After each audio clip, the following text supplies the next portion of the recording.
Wealthy woman in a wheelchair discovers her humble nurse is her long-lost sister. See what happened? Subscribe so you don't miss our exciting stories. Sarah Morrison sat in her custom-made wheelchair, staring out the floor-to-ceiling windows of her Manhattan penthouse.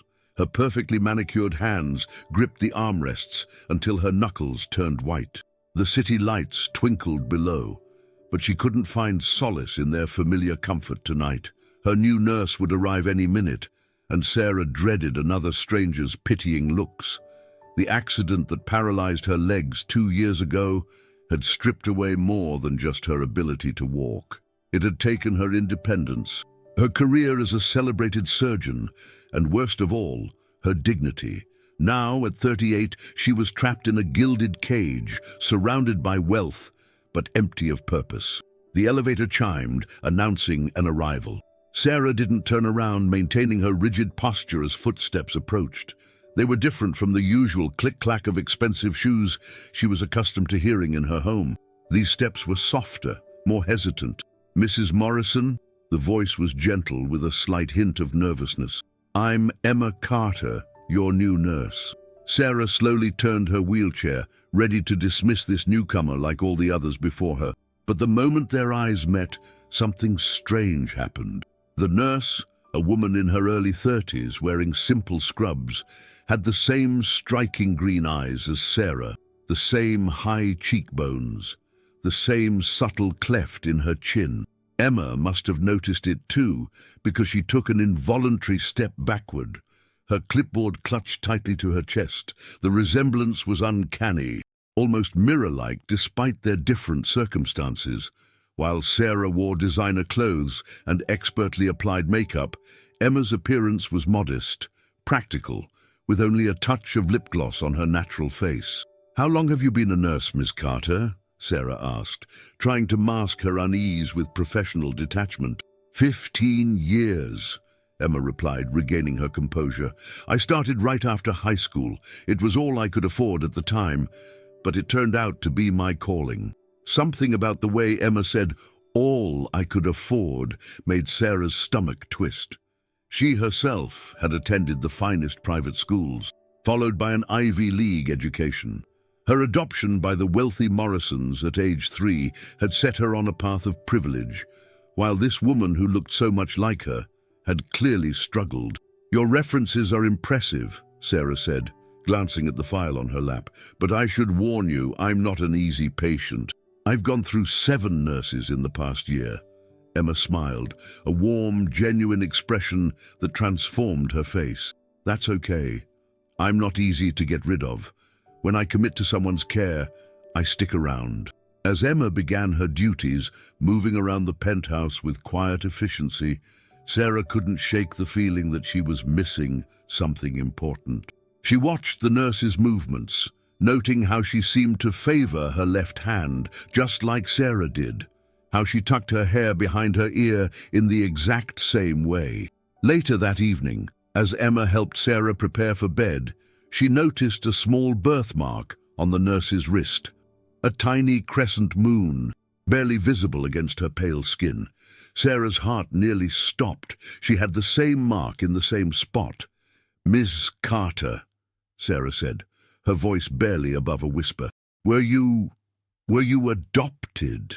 Emma's hands stilled as she was adjusting Sarah's pillows. There was a long pause before she answered. "No, but I grew up in foster care. My sister and I were separated when we were very young. I was 3, she was barely 2. Sarah's world tilted on its axis. Memories she had long suppressed came rushing back. Fragments of a life before the Morrisons. A small hand holding hers, a shared bed in a cramped room. A tearful goodbye she was too young to understand. "I never stopped looking for her," Emma continued, her voice thick with emotion. "But the records were sealed, and by the time I could access them, she had been adopted by a wealthy family. They changed her name and the trail went cold." Sarah's throat felt tight, her vision blurring with unshed tears. "What was your sister's name?" she asked, although she already knew the answer. She needed to hear it. Emma's next words shattered the careful walls Sarah had built around her past. Her name was Sophie, Sophie Carter. The silence that followed was deafening. Both women stared at each other, decades of separation stretching between them like an unbridgeable chasm. Yet in their identical green eyes, a spark of recognition flickered, a connection that had survived years of silence and separation. Sarah's hands trembled as she reached for her phone. "I need you to see something," she said, her voice unsteady. She pulled up an old photo she'd kept hidden in a password-protected folder, the only link to her past she'd never been able to let go. It showed two little girls in matching dresses, holding hands and smiling at the camera. Emma's gasp echoed through the room. "I have the same photo," she whispered, reaching for her worn leather wallet. She pulled out a creased, faded version of the identical picture.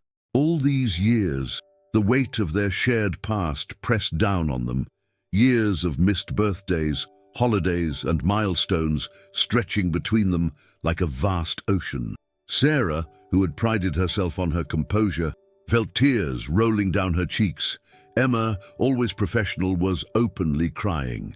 Yet amid the overwhelming emotions, a strange sense of completion settled over them. The emptiness that had haunted them both, Sarah in her luxurious penthouse and Emma in her modest life of service, suddenly made sense.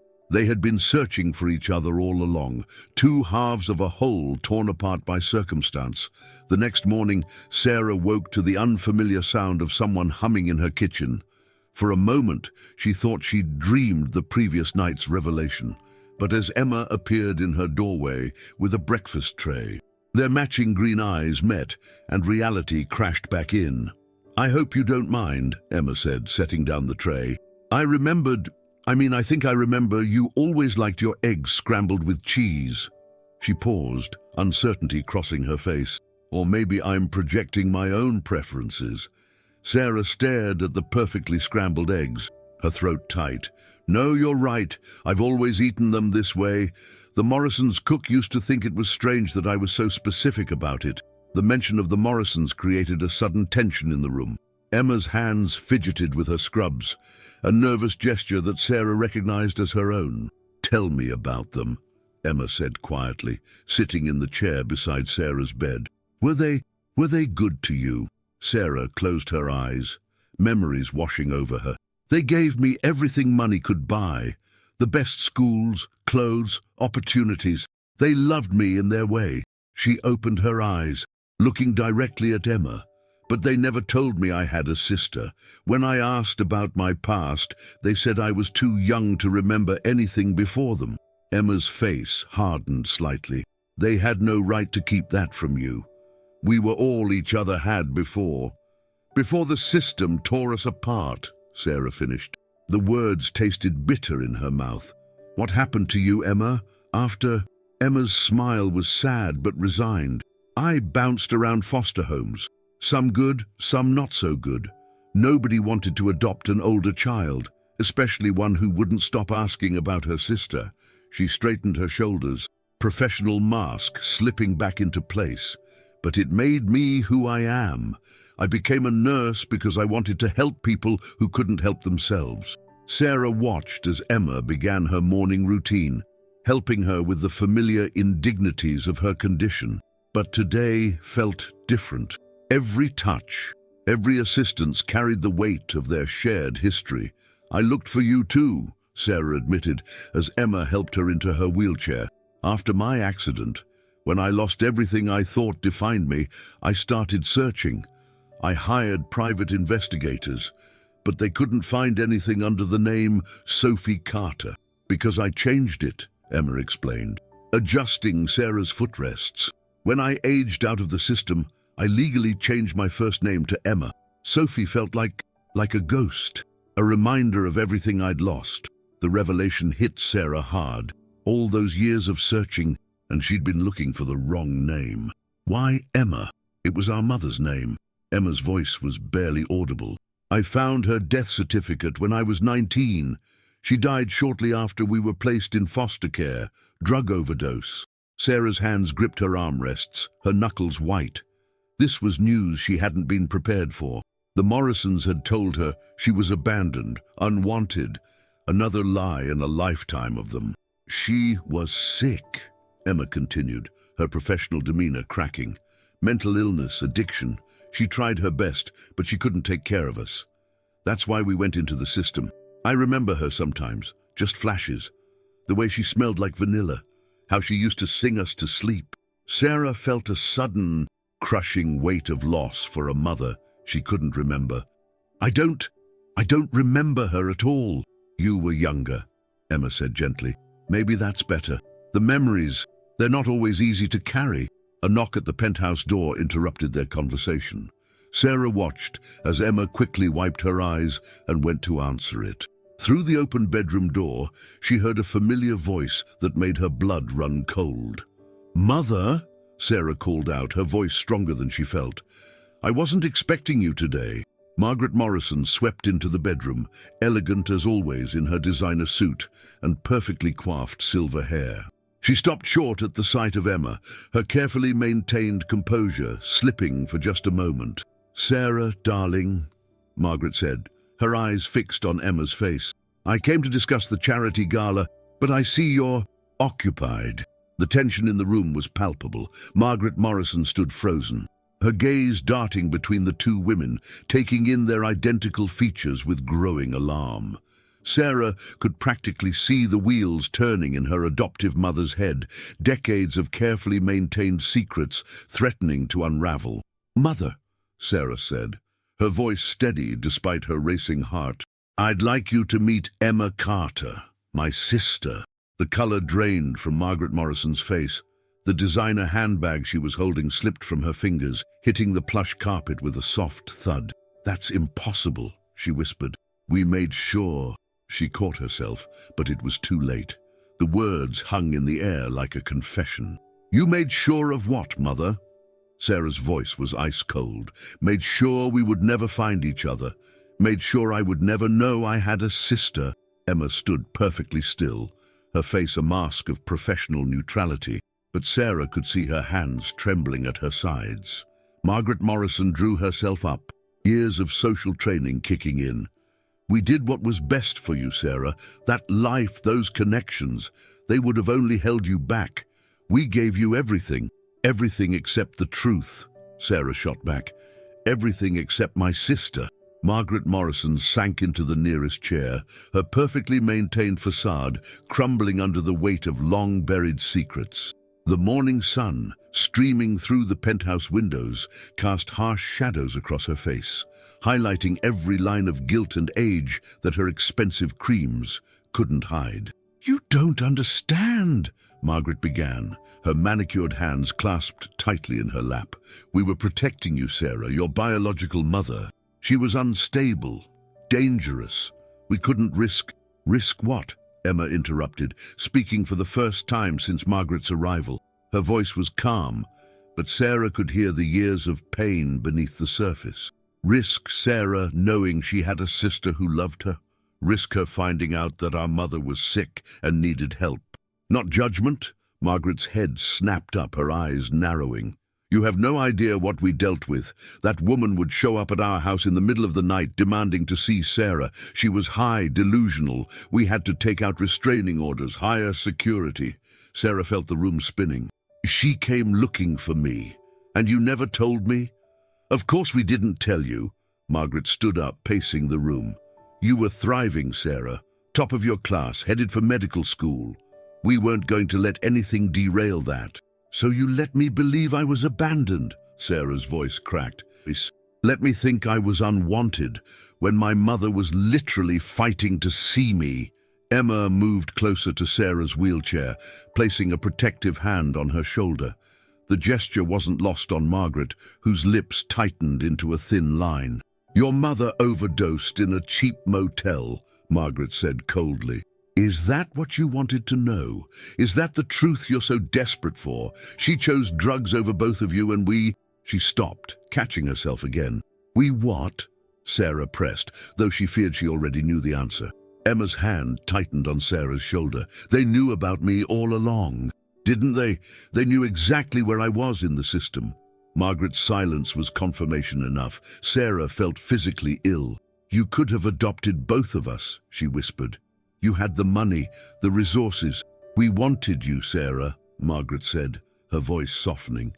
Just you. You were young enough to mold, to shape into a Morrison. Your sister, she was too old, too attached to your birth mother. She would have been a constant reminder of where you came from. The cruelty of this calculation, stated so matter-of-factly, hung in the air like poison. Emma's hand fell away from Sarah's shoulder, and she took a step back, her face pale. I was 3 years old, Emma said quietly. I was a child who lost everything, my mother, my sister, my identity, and you. She looked at Margaret with a mixture of pity and disgust. You saw me as what? A contamination risk to your perfect adopted daughter? Margaret lifted her chin defiantly. We gave Sarah a better life than you could possibly imagine. A life built on lies, Sarah countered. Did father know about this too? Your father trusted my judgment in family matters, Margaret said stiffly. He knew what needed to be done. Sarah wheeled her chair to her bedside table, pulling open the drawer with trembling hands. She withdrew a thick folder, the results of her years of searching for her past. I hired investigators after my accident, she said, spreading the documents on her lap. They found bits and pieces, but nothing concrete. Now I understand why. She looked up at Margaret, years of suppressed anger burning in her eyes. You buried everything, didn't you? Used the Morrison money and influence to seal records, hide papers, erase our connection. Margaret didn't deny it. We did what we had to do to protect our family. I was her family, Emma burst out, her professional composure finally breaking. She was all I had left in the world, and you took her from me. Do you have any idea what it's like to grow up alone, wondering every single day if your sister is even alive? Searching every face in a crowd, hoping to see her eyes, her smile? Sarah reached for Emma's hand, gripping it tightly. The contact seemed to calm them both, strengthening them against Margaret's cold rationality. I remember, Sarah said softly. I remember more than you think, Mother. I remember crying for my sister every night until you told me she was just a dream, that I was imagining things. I remember asking about my real mother until you shut me down with gifts and distractions. You didn't protect me, you controlled me. Margaret stood up abruptly, gathering her fallen handbag. I can see you're too upset to be reasonable right now. We can discuss this later, when you've had time to process. Process what? Sarah's voice rose.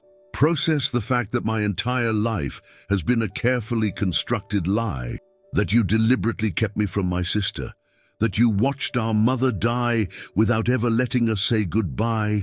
Your mother made her choices, Margaret said sharply, and we made ours. Everything we did was to give you a better life, Sarah. Look around you. She gestured at the luxurious penthouse. Would you have any of this if we hadn't stepped in? Would you have become a surgeon, had the life you've had? The life I had, Sarah corrected bitterly, until the accident took it all away. And where were you then, Mother? When I was at my lowest, when I needed family the most, you were too busy with your charity galas and social obligations to be here. That's not fair, Margaret protested. We hired the best care. You threw money at the problem, Sarah interrupted, like you always do. But Emma, she looked up at her sister with tears in her eyes. Emma chose to be here, to care for me. Even without knowing who I was, she showed more genuine concern than you have in the past 2 years. Margaret's face hardened. I see. Well, if that's how you feel, I'll leave you to your reunion. She moved toward the door, then paused. But remember this, Sarah. We're the ones who gave you everything you have. Don't let some misguided sense of loyalty to your real family make you forget that. As Margaret's footsteps faded and the elevator doors closed behind her, Sarah and Emma remained in silence, both processing the weight of what had just happened. The morning sun had shifted, casting different shadows now, but the truth that had been revealed would change their lives forever. Emma finally spoke, her voice thick with emotion. I should get back to your morning routine. You need your medication and— Emma, Sarah interrupted softly. Stop. Just stop being my nurse for a moment, please. Be my sister. The professional mask Emma had been clinging to crumbled completely. She sank to her knees beside Sarah's wheelchair, and for the first time in 35 years, the sisters held each other and cried for everything they had lost and everything they had finally found. The weeks following Margaret Morrison's revelations brought changes to both sisters' lives that neither could have anticipated. The penthouse, once a symbol of Sarah's isolation, became a sanctuary where they began piecing together their shared history. One memory at a time, Emma had taken a leave of absence from her nursing agency, though she continued caring for Sarah. But now, their days were filled with more than just medical routines. They spent hours talking, sharing photographs, and filling in the vast emptiness of their years apart. One evening, as they sat in Sarah's study, surrounded by old documents and photos, Emma pulled out a worn leather journal from her bag. "I've kept this since I was 12, she said, running her fingers over the cracked cover. "Every birthday, every Christmas I would write letters to you, things I wished I could tell my little sister." She paused, swallowing hard. "I never thought I'd actually get to share them with you." Sarah wheeled closer, her heart aching. "Will you read them to me?" Emma opened the journal with trembling hands. "Dear Sophie," she began, then caught herself. "Sorry, Sarah." "No," Sarah interrupted softly. "Read it as it is. I want to hear it as you wrote it." Emma nodded, taking a deep breath. "Dear Sophie, today is your 10th birthday. At least, I think it is. The social workers won't tell me anything about you anymore, but I remember we were 13 months apart. I'm in a new foster home now. The family is okay, but they're not you. I wonder if you remember me at all. Do you still like strawberry ice cream? Do you still hum when you're nervous? I hope wherever you are, someone remembered it's your birthday. Love, your big sister." Tears rolled down Sarah's cheeks. "I do still hum when I'm nervous," she whispered. "The Morrisons always hated it, said it wasn't proper." Emma continued reading, each entry a window into her lonely journey through the foster system. Stories of missed connections, of searching faces in crowds, of never losing hope that someday they would find each other again. Sarah listened, her heart breaking with each letter. But one entry made her grip her wheelchair arms so tight her knuckles turned white. "Dear Sophie," Emma read, her voice catching. "I found Mum today. Not in person, just her death certificate. She died 5 years ago. The official cause was an overdose, but I think she died of a broken heart. The nurse at the county office told me she kept asking for her daughters until the end. She never stopped looking for us, Sophie, never stopped loving us. I wish you could know that." Sarah closed her eyes, memories flooding back, fragments she had suppressed for years. The scent of vanilla, a soft voice singing lullabies, warm arms holding her close. "I remember her," Sarah said suddenly, her eyes flying open. "Not much, but I remember her teaching us to dance in our tiny kitchen. She would lift me onto her feet, and you would twirl around us laughing." Emma's hand flew to her mouth. "Yes, she would play that old Motown record over and over. She said music was medicine for the soul." "The Morrisons," Sarah continued, her voice hardening. "They tried to erase all of that, replaced those memories with piano lessons and ballet classes. Everything had to be perfect, controlled."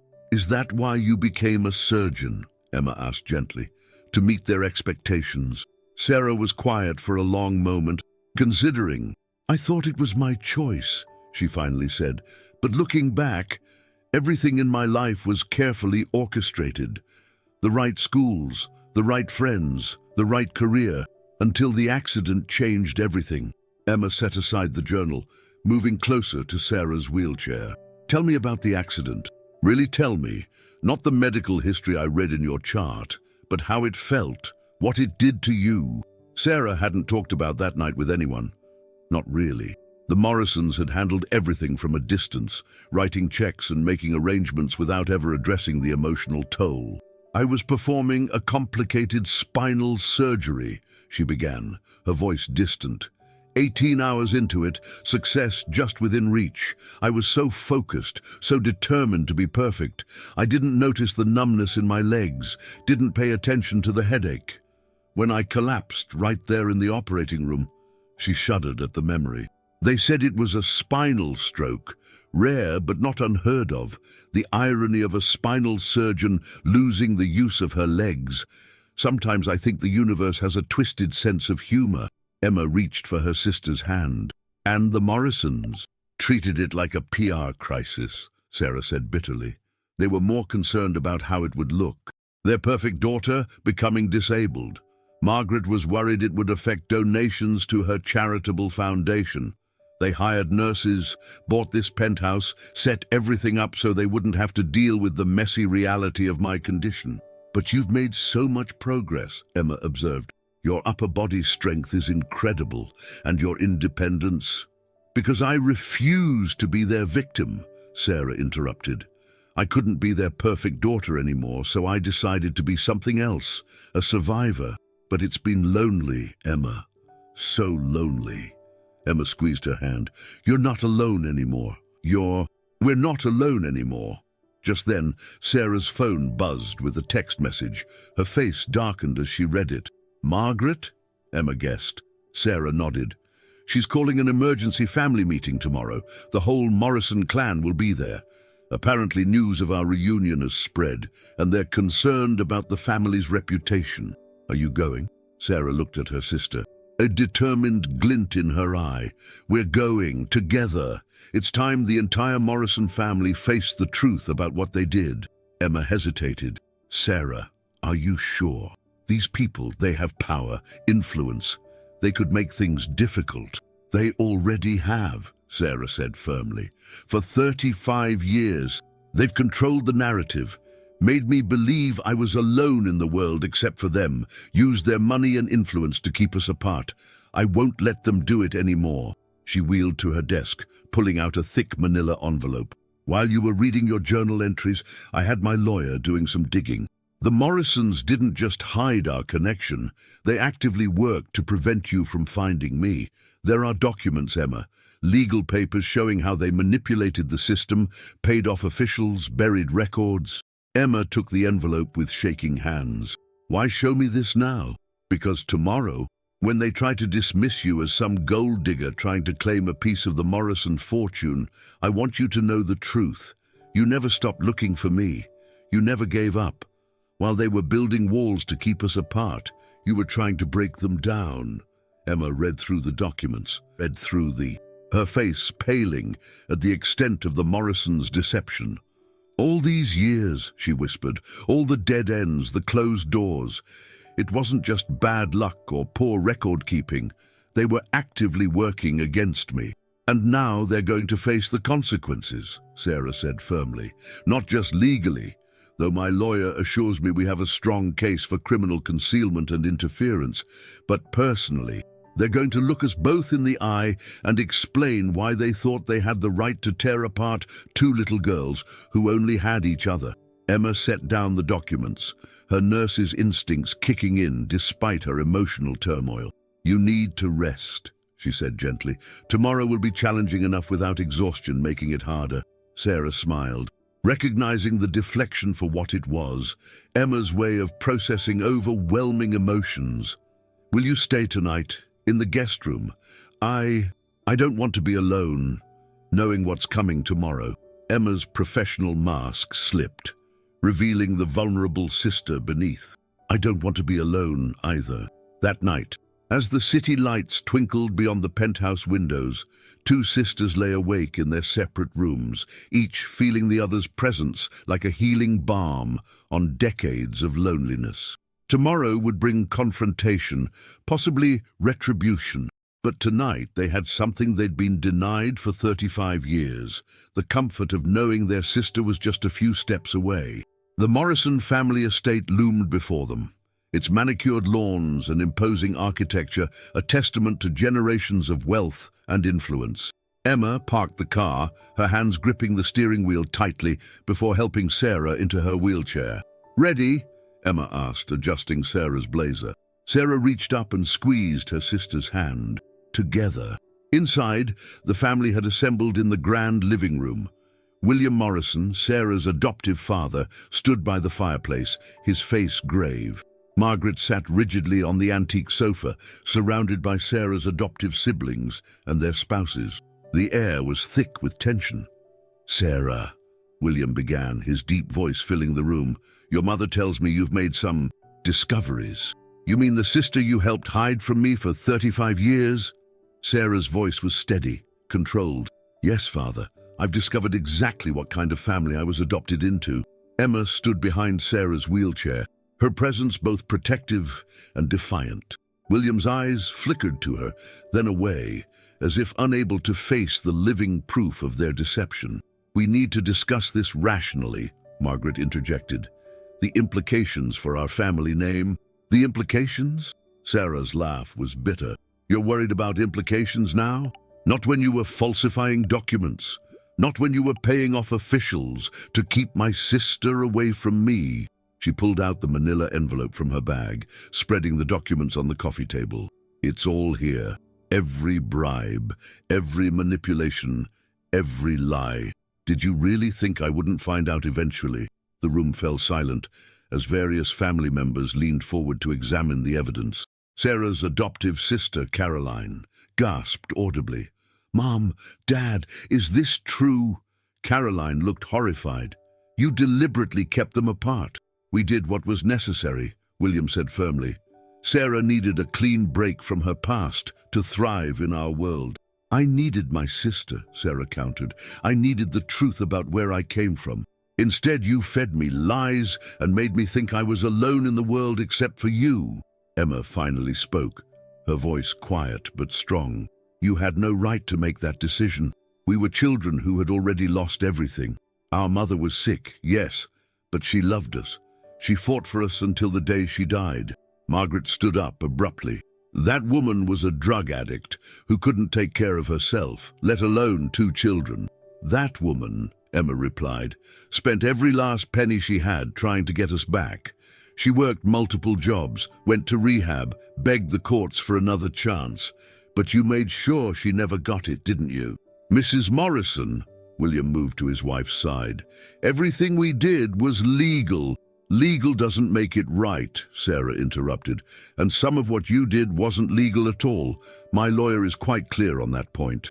A heavy silence fell over the room. The word lawyer hung in the air like a threat. "What do you want?" Margaret finally asked, her voice small. Sarah wheeled herself to the center of the room. "I want you to understand what you took from us. Not just our childhood together, but our chance to know our mother before she died. Our chance to heal as a family." She looked around at the faces of the people she'd called family for most of her life. "I'm not here for revenge. I'm here to tell you that your perfect plan failed. Emma and I found each other despite everything you did to prevent it. And now we're going to make up for lost time." William stepped forward, his businessman's instincts taking over. "Sarah, be reasonable. We can discuss compensation." "I don't want your money," Emma cut in. "I never did. I just wanted my sister." Sarah reached back and took Emma's hand. "We're leaving now. You can expect to hear from my lawyer about the legal implications of what you did. But more importantly, you need to know that things will be different from now on. I'm not your perfect daughter anymore. I'm Sarah Carter Morrison, and I'm proud to be Emma Carter's sister." As they left the Morrison estate, both sisters felt lighter, as if a weight they'd carried for 35 years had finally been lifted. The truth was out, and while it had been painful, it had also been freeing. 6 months later, Sarah and Emma sat in Sarah's redecorated penthouse, sharing a container of strawberry ice cream, their mother's favorite. Photos of their birth mother now hung on the walls, alongside pictures of them as children. Emma had moved into the guest room, which had become her permanent home. "I got the final paperwork today," Sarah said, setting down her spoon. "The Morrison Foundation is creating a fund for separated siblings in the foster system. It's part of the settlement." Emma smiled. "Mom would have liked that, using their money to help other families stay together." "She would have been proud of us," Sarah said softly. "Both of us. The nurse and the surgeon, finally back together." "We found our way back to each other," Emma replied, reaching for her sister's hand. "That's all that matters now." Outside, the sun was setting over Manhattan, painting the sky in shades of pink and gold. Two sisters, separated by circumstances but united by love, watched it together, making up for all the sunsets they had missed. Sometimes the greatest families aren't the ones we're born into or adopted by, but the ones we find our way back to against all odds. Sarah and Emma Carter had proven that blood was thicker than gold, and that no amount of money or power could permanently break the bond between two sisters who never stopped looking for each other. What would you have done in Sarah's position? Would you have confronted your adoptive family or tried to find another way to handle the truth? How far would you go to find a long-lost sibling? Share your thoughts in the comments below. If this story touched your heart, don't forget to hit the like button and subscribe to our channel for more powerful narratives that will move you deeply. You see that video on your left? Trust me, you won't want to miss it. It's another emotional journey that will keep you on the edge of your seat until the very end. Just like this story, it explores the depths of human connection and the incredible power of love and forgiveness. Click on it now. You won't regret it. Click. Remember to turn on notifications so you never miss our new uploads. Each story we share is carefully selected to touch your heart and remind you of what truly matters in life. See you in the comments section.